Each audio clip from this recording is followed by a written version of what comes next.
चीन में एक वक्त एक राजा हुआ करते थे और उनको पता लगा कि उनके साम्राज्य में एक बहुत ही इंटेलिजेंट व्यक्ति लाओज़ू रहता है। अब राजा की बड़ी इच्छा हुई कि लाओज़ू से मिलना चाहिए, जीवन का कुछ सूत्र उनसे सीखना चाहिए। अपने सभी मंत्रियों को लेकर राजा लाओज़ू से मिलने के लिए निकल पड़ते हैं। लाओज़ू एक पहाड़ी इलाके में रहते थे, गांव से भी बहुत दूर। अब सब लोग जब पहुंचते हैं देखते हैं कि एक बूढ़ा व्यक्ति जो है अपने बगीचे में पानी डाल रहा है। राजा पहुंचते हैं, राजा कहते हैं कि बाबा मुझे लाओज़ू से मिलना है, क्या आप मेरी मुलाकात करवा पाएंगे? बाबा कहते हैं हाँ बिल्कुल मुलाकात करा पाऊंगा, आप एक काम कीजिए कमरे में बैठिए और मैं भी भेजता हूँ उनको। राजा कमरे में बैठ जाते हैं। कुछ देर के बाद वही व्यक्ति जो है वो कमरे में एंटर करता है और बोलता है कि महाराज मैं ही लाओज़ू हूँ, बताइए क्या मैं आपकी सेवा कर सकता हूँ?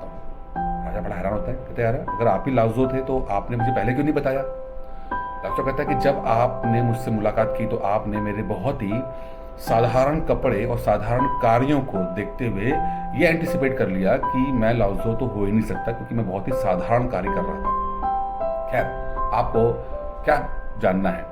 राजा बोलते हैं कि मुझे जीवन का सूत्र जानना है कि जीवन में खुश कैसे रहा जाए। लाओज़ू कहता है ठीक है, मैं आपको बताऊंगा, आप इतनी दूर से आए हैं, आप राजा भी हैं, तो मैं आपको जरूर बताऊंगा, पर मेरी शर्त है और आपको एक छोटा सा कार्य करना होगा। राजा कहता है ठीक है, क्या कहा? मैं कहता है मेरे बगीचे में आपको पानी डालना होगा। कुछ पेड़ हैं लाइन से लगे हुए और उनको पानी डालना होगा। आप पहले पेड़ पर पानी डालेंगे, फिर दूसरे पेड़ पर डालेंगे, फिर तीसरे पेड़ पर डालेंगे। बस एक ही बात का ध्यान रखना है कि अगर आपने पानी डालते समय कुछ सोचा तो आपको वापस से पहले पेड़ पे पानी डालना है, यानी कि आपने पहले पेड़ पे डाला फिर दूसरे पेड़ में डाला।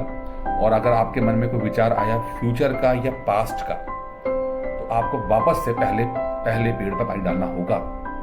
कहता है ठीक है, इसमें कौन सी बड़ी बात है। राजा पानी डालना शुरू करता है, पहले पेड़ पे पानी डालता है, फिर दूसरे पेड़ पे डालता है। जैसे ही तीसरे पेड़ पे डालने लगता है उसके मन में विचार आता है कि उसके पास भी एक ऐसा ही बहुत ही खूबसूरत सा बगीचा है। जैसे ही विचार राजा के मन में आता है, राजा को लगता है कि यह तो गड़बड़ हो गई है, मुझे वापस पहले पेड़ पे डालना है, क्योंकि लाओज़ू ने कहा था कि कोई विचार आना नहीं चाहिए। राजा दोबारा आता है, पहले पेड़ पे पानी डालता है, फिर इस बार वो जैसे दूसरे पेड़ पे डालना शुरू करता है उसके मन में एक विचार आता है, कुछ और विचार आना शुरू हो जाता है। ऐसा करते करते राजा जो है लगातार पेड़ पर पानी डालने की कोशिश करता है, लेकिन हर बार 2-3 पेड़ डालने के बाद उसके मन में कोई ना कोई विचार आ ही जाता है, फ्यूचर का आता है या पास्ट का आता है, कुछ ना कुछ आ जाता है। सुबह का शाम हो जाता है, राजा पानी डाल ही नहीं पाता। लाओज़ू पहुंचता है, कहता है कि महाराज आप तो सुबह से शाम हो गई, आपने पेड़ में पानी डाला ही नहीं, लेकिन मैं आपकी ईमानदारी से बहुत खुश हूँ। आपने जिस तरह से ईमानदारी बरती अपने कार्य के प्रति, ये मैं बहुत खुश हूँ और मैं आपको जरूर जीवन का खुश रहने का सूत्र जरूर दूंगा मैं आपको। लाओज़ू कहता है कि जीवन में वही व्यक्ति खुश है जो अपने प्रेजेंट मोमेंट में रहता है, जो ना भविष्य में रहता है ना पास्ट में रहता है, जो अपने प्रेजेंट मोमेंट में रहता है वही व्यक्ति खुश रहता है।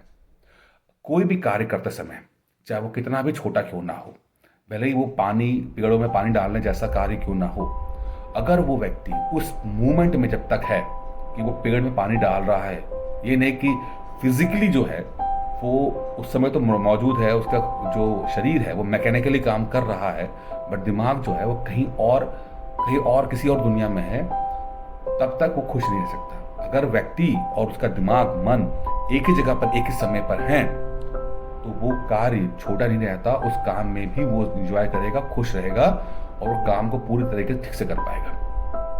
और जो भी व्यक्ति ये काम कर पाता है वो हमेशा खुश रहता है, क्योंकि उसे ना तो पास्ट का कोई डर होता है, ना कोई अफसोस होता है, ना भविष्य का कोई डर होता है, ना कोई अफसोस होता है। वो हमेशा अपने प्रेजेंट मोमेंट में रहता है। अब ये कहानी जो मैंने आपको बताई, ये पीसीएस की तैयारी करने वाले स्टूडेंट्स के लिए भी बहुत इंपॉर्टेंट है।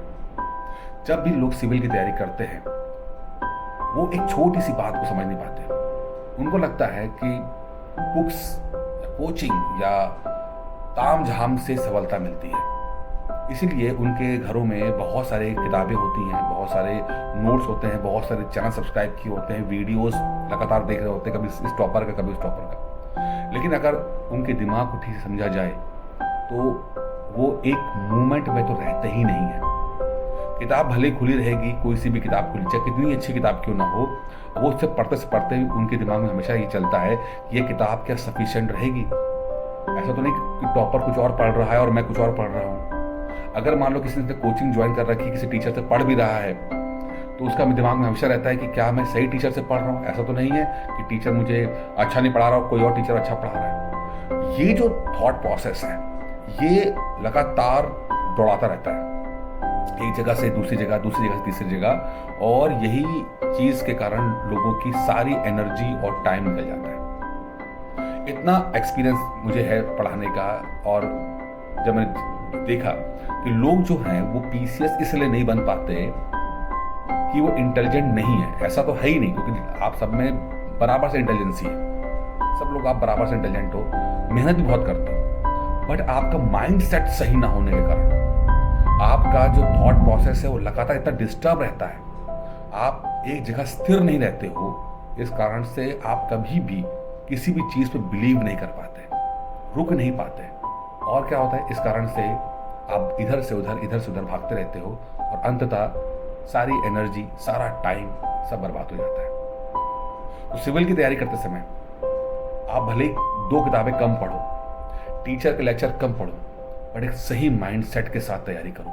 अगर माइंडसेट सही रहेगा, यकीन मानिए ये पढ़ाई इतनी आसान है, इतनी मज़ेदार है, इतना आपको सिखाती है कि आप इस पढ़ाई को ही एंजॉय करोगे। नौकरी तो एक अलग चीज़ है, नौकरी तो मिलेगी, वो सब ठीक है, वो रहता है, लेकिन तैयारी अपने आप में एक आपको एक अलग ही व्यक्तित्व प्रदान कर देती है।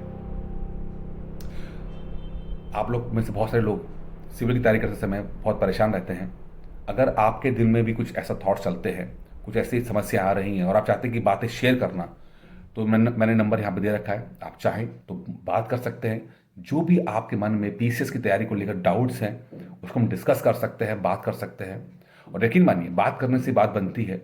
छोटी मोटी चीज़ें जहाँ पर आप फंस गए हो, अपने आप को फंसा महसूस कर रहे हो, क्या पता बात करने से, थोड़ा सा मेरे एक्सपीरियंस से आपको जो आप रुकावट है वो दूर हो जाए और आप अपने सपने को पूरा कर पाओ। तो इस नंबर पे कॉल कीजिएगा, आपसे बात करके मुझे बहुत खुशी होगी। इस वीडियो में इतना ही था।